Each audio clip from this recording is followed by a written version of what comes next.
La gluconeogénesis es el proceso en el cual vamos a obtener glucosa a partir de sustratos nuevos, como puede ser el piruvato, lactato, aminoácidos, etc.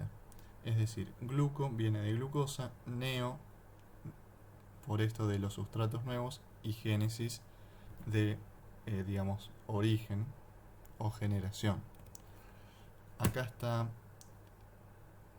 una imagen donde se muestra tanto la glucólisis como la gluconeogénesis. De arriba hacia abajo vemos, digamos, en este sentido es la glucólisis, y de abajo hacia arriba tenemos la gluconeogénesis. Es decir, en la glucólisis partimos de glucosa y vamos a obtener dos moléculas de piruvato. En cambio, en la gluconeogénesis es al revés, partimos de dos moléculas de piruvato y vamos a llegar a una molécula de glucosa. Entonces, lo que tenemos que tener en cuenta en el caso de la gluconeogénesis es que las reacciones que eran reversibles para la glucólisis se van a mantener. Digamos, eso no va a cambiar. Lo que va a cambiar son las reacciones irreversibles. Entonces, la primera reacción es el pasaje de piruvato a oxalacetato. Todo, digamos, multiplicado por 2 porque partimos de dos moléculas de piruvato. Entonces, una molécula de piruvato, o sea, lo podemos pensar para una molécula de piruvato, pero bueno, hay que tener en cuenta que son dos. Entonces, el piruvato va a pasar a oxalacetato. Este paso es catalizado por la piruvato carboxilasa. Bien, o sea, se va a producir una carboxilación del piruvato para dar oxalacetato, entonces por eso se necesita ATP. Y algo importante que hay que saber en este caso es que la piruvato carboxilasa usa como cofactor a la biotina, que transporta, digamos, dióxido de carbono activado. O sea, participa en este tipo de reacciones. Una vez que se obtiene el oxalacetato, luego vamos a pasar a fosfonolpiruvato por una enzima que es la fosfonolpiruvato carboxiquinasa, que también usa energía, en este caso en forma de GTP. Ahora vamos a continuar con las demás reacciones. Esto es más en detalle lo que estaba diciendo recién. Este es el piruvato, que por la piruvato carboxilasa nos va a dar oxalacetato, que acá está la fórmula molecular. Entonces, es una carboxilación, acá está bicarbonato, o sea, este bicarbonato que, digamos, viene del dióxido de carbono, lo podemos pensar de esa manera. Entonces, se va a producir una carboxilación en este carbono. Y si ven la fórmula molecular del oxalacetato, es como el piruvato, pero se carboxiló acá en este carbono. Y acá está lo que les mencionaba de la biotina, que es el cofactor de esta enzima, la piruvato carboxilasa, y necesitamos ATP. Un ATP por un piruvato. Y luego el otro paso era de oxalacetato a fosfonolpiruvato. Acá lo que va a ocurrir es que se va a liberar este dióxido de carbono, es una condensación, se libera, este enlace viene para acá, acá se forma el doble enlace, y luego este enlace va a atacar al fósforo, y luego este enlace se vuelca para acá, es decir, se va a liberar dióxido de carbono, que es este dióxido de carbono, y este fosfato del GTP va a quedar unido a este oxígeno. Y de esa manera obtenemos fosfonolpiruvato y se libera dióxido de carbono y GDP. Y la enzima que cataliza este paso es la fosfonolpiruvato carboxiquinasa. Volviendo a la gluconeogénesis, luego las reacciones reversibles vemos que son las mismas que para la glucólisis. Lo que hay que tener en cuenta en este caso es que algunas cosas, es decir, por ejemplo, en el pasaje de 3-fosfoglicerato a 1,3-bifosfoglicerato, acá, o sea, necesitamos fosforilar al 3-fosfoglicerato para fosforilarlo, digamos, en el oxidrilo del carbono número 1. Entonces nos queda 1,3-bifosfoglicerato. Entonces acá tenemos que usar ATP, 2 ATP, porque son dos moléculas de 3-fosfoglicerato. Y lo otro importante que hay que saber acá es que para pasar de 1,3-bifosfoglicerato a gliceraldehído 3-fosfato, tenemos, digamos, esto se está reduciendo a gliceraldehído 3-fosfato, tenemos que invertir NADH. En la glucólisis obteníamos el NADH, pero acá como es al revés, tenemos que invertir el NADH y obtenemos NAD. 2 NADH de vuelta porque son 2 moléculas de 1,3-bifosfoglicerato. Luego, volviendo, digamos, a las reacciones irreversibles, en el pasaje de fructosa 1,6-bifosfato a fructosa 6-fosfato, simplemente es una hidrólisis, es decir, simplemente se libera el fosfato, que es el que estaba en el oxidrilo del carbono 1 de la fructosa.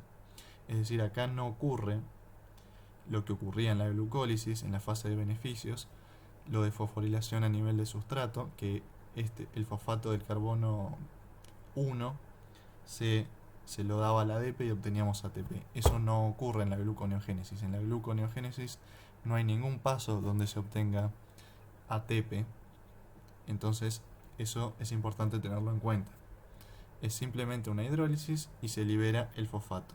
Y la enzima que lo cataliza es la fructosa 1,6-bifosfato. Y luego, el pasaje de glucosa 6-fosfato a glucosa también es una hidrólisis. No vamos a obtener ATP, no va a ocurrir una fosforilación a nivel de sustrato. Y la enzima que lo cataliza es la glucosa 6-fosfatasa. Esta enzima, digamos, también es importante, como la fructosa 1,6-bifosfato y como estas dos que vimos acá, porque se trata de un paso irreversible, como ya vimos, pero además también hay que tener en cuenta que esta enzima se encuentra, por ejemplo, en el hígado. Por eso es que el hígado puede hacer gluconeogénesis. En cambio, digamos, el músculo o otros tejidos que no tienen esta enzima, la glucosa 6-fosfatasa, no pueden pasar de glucosa 6-fosfato a glucosa, entonces no pueden hacer gluconeogénesis. Acá lo que se muestra es, como habíamos dicho al principio, la gluconeogénesis no solamente parte de piruvato. O sea, puede partir de piruvato como puede partir de otros sustratos como el lactato. En caso, vamos a ver algunas diferencias si parte de piruvato o si parte de lactato.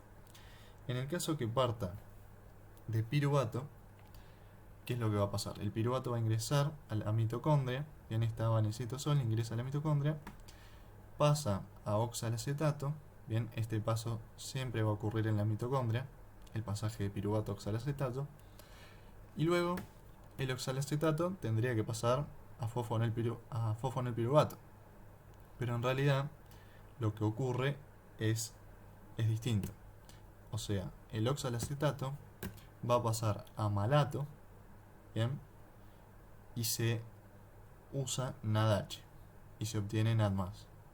El malato sale de la mitocondria y en el citosol pasa nuevamente a oxalacetato y obtenemos NADH. Es decir, este pasaje de pasar de oxalacetato a malato y luego nuevamente de malato a oxalacetato, digamos, se hace para obtener el NADH en el citosol, porque el NADH era importante en el pasaje, en este paso de 1,3-bifosfoglicerato a gliceraldehído 3-fosfato, se necesitaba NADH.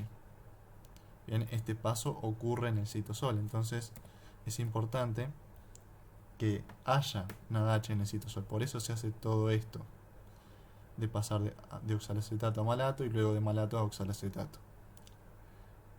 Y una vez que tenemos oxalacetato, nuevamente continúa, digamos, normalmente se va a convertir a fosfonilpiruvato y continúa la gluconeogénesis, digamos, de manera normal. Si partimos de lactato en lugar de piruvato, es distinto. ¿Por qué? Porque el lactato va a pasar a piruvato por la lactato deshidrogenasa y en ese paso se obtiene NADH, entonces ya hay NADH en el citosol. Entonces, El piruvato luego ingresa a la mitocondria, se convierte en oxalacetato y el oxalacetato luego pasa a fosfonilpiruvato.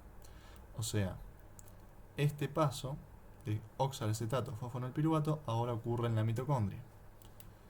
Antes ocurría, digamos, si partíamos de piruvato, ocurre en el citosol. En este caso ocurre en la mitocondria. Luego el fosfonilpiruvato sale al citosol y continúa la gluconeogénesis normalmente. Entonces son, digamos, algunas diferencias en la gluconeogénesis si partimos de piruvato o si partimos de lactato.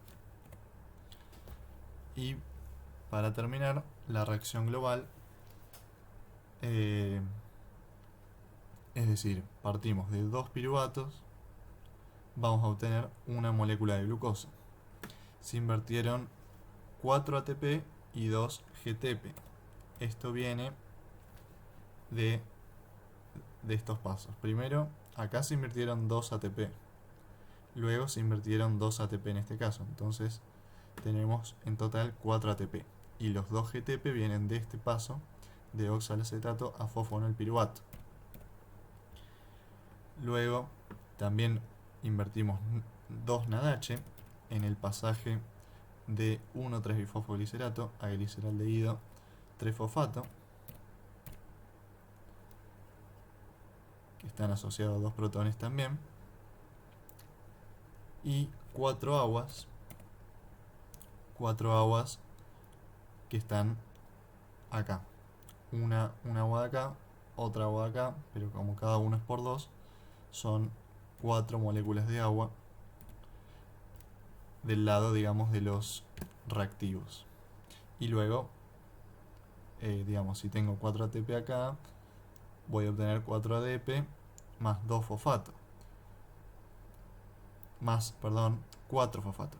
Si tengo 4 ATP, 4 ADP más 4 fosfato. Pero como también tengo 2 GTP, digamos, también tengo 2 GDP y tengo 2 fosfatos. Entonces, 4 fosfatos que vienen de acá y 2 fosfatos que vienen de acá son 6 fosfatos. Y los dos NAD más que vienen de estos 2 NADH. Entonces, algo para, digamos, último para tener en cuenta es que si uno ve la reacción global, o sea, no obtiene nada de energía, todo lo que hace es invertir energía, 4 ATP, 2 GTP, 2 NADH, o sea, lo único que hace es invertir energía. Entonces por eso se dice que es energéticamente cara, pero es esencial porque, digamos, se necesita, por diversas razones, sintetizar glucosa, ¿no? Entonces eso es importante tenerlo en cuenta.